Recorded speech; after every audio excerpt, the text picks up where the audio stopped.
Bonjour et bienvenue dans cette vidéo de présentation des fonctionnalités et des écrans de MySEO Coach. Maintenant, je vais vous présenter les différents menus, sous-menus du menu projet. Vous allez pouvoir paramétrer un certain nombre de choses qui concernent votre projet en tant que tel. La première page, le premier onglet, c'est pour les paramètres. Vous allez pouvoir paramétrer l'ensemble des renseignements qui concernent votre projet, à commencer, si vous avez besoin de modifier, par l'URL de la page d'accueil du site web.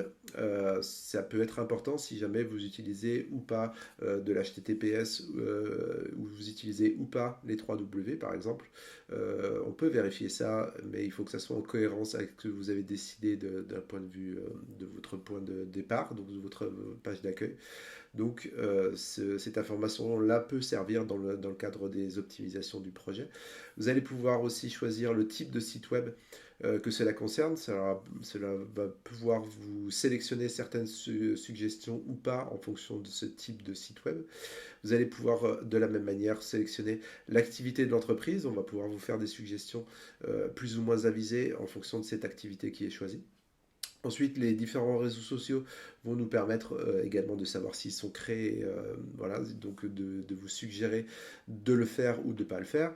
La connexion à la Google Search Console va pouvoir se faire depuis ici, qui sera très importante puisque vous allez pouvoir rapatrier un certain nombre d'informations qui seront très utiles dans la gestion de votre projet au quotidien.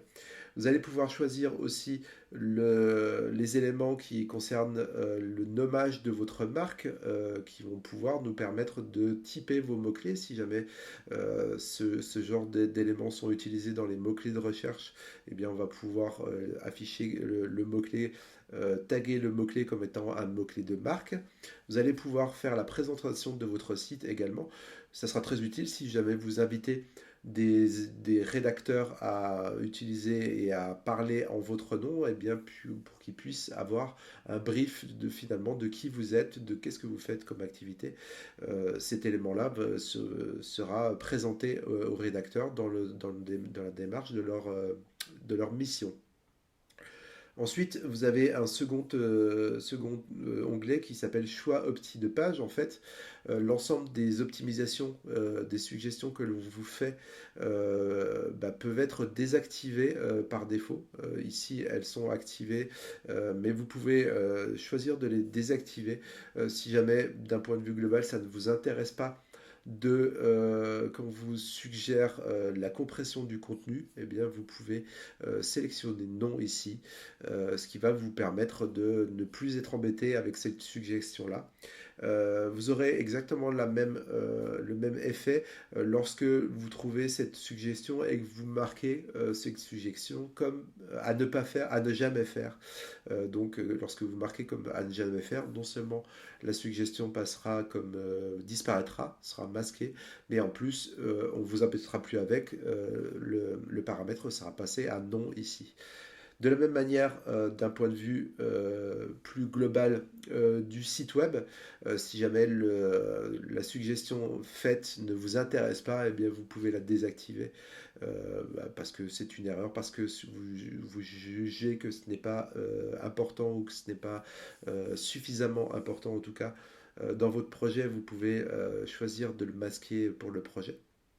Le quatrième onglet va vous permettre de gérer votre équipe, non seulement d'inviter des personnes, ce que vous pouvez faire également depuis le menu du dessus, mais également de savoir les différentes informations, quels sont les rôles de chacun, quelle est la dernière connexion de la personne à l'interface, et également vous allez pouvoir non seulement modifier le profil de la personne, par exemple lui changer de rôle, mais également désactiver la personne. Par exemple, si vous ne travaillez plus avec cette personne-là, vaut mieux la désactiver finalement que de la supprimer, puisque son historique sera conservé au moins, et toutes les modifications que cette personne-là aura faites dans le projet seront conservées, elle n'aura juste plus d'accès au projet. L'onglet suivant, c'est l'onglet abonnement où vous allez pouvoir gérer votre abonnement, c'est-à-dire le nombre de packs que vous avez commandés qui font partie de vos droits de fonctionnalité et nombre de mots-clés qui correspondent. Ensuite, vous avez l'onglet Pages qui va vous regrouper finalement les informations sur l'ensemble des pages que l'on connaît de votre site et avec le petit marqueur pour identifier les pages cibles, celles qui font partie vraiment de votre stratégie. Qui seront à cet endroit-là. Vous aurez les informations sur l'ensemble des mots-clés, du volume de mots-clés, soit du mot-clé principal, soit de tous les mots-clés qui sont associés, avec le menu pour pouvoir gérer les tags de cette page-là. Vous allez pouvoir, par exemple, sur notre site, on a un blog et une FAQ. Chacune des pages, je vais pouvoir taguer le fait qu'elle soit dans la FAQ. Mais ces tags, vous en faites ce que vous voulez. Vous pouvez utiliser de la manière qui vous sera le plus utile, le plus efficace, et ce qui vous permettra de trier les informations lorsque vous le souhaiterez. Vous avez également un accès à l'ensemble de vos projets, donc avec les différentes informations qui peuvent être intéressantes, et vous allez pouvoir switcher d'un projet à l'autre dans cet écran-là, mais depuis le menu du dessus également. Ici, je n'ai qu'un projet, c'est pour ça qu'on n'en voit qu'un dans mon interface. Vous allez pouvoir le désactiver et pouvoir en créer un nouveau, ce qui va vous emmener vers le onboarding, le point de départ du onboarding. Et ensuite, vous allez pouvoir définir d'un point de vue global vos personas, vos cibles, la description de vos cibles, de la même manière que tout à l'heure, vous avez fait une présentation de votre cible, de votre site et de qui vous êtes, qu'est-ce que vous proposez comme activité, comme service. Ici, vous allez pouvoir définir des cibles et que vous allez pouvoir assigner à chacune des pages. De la même manière que tout à l'heure, les rédacteurs auront de l'information sur à qui s'adresser dans le cadre de leur rédaction de contenu, lorsque vous aurez présenté quels sont ces différents personas et surtout quelles sont leurs caractéristiques, quels sont leurs besoins, leurs freins, leurs motivations, etc. Ça va les aider dans le cadre de leur rédaction.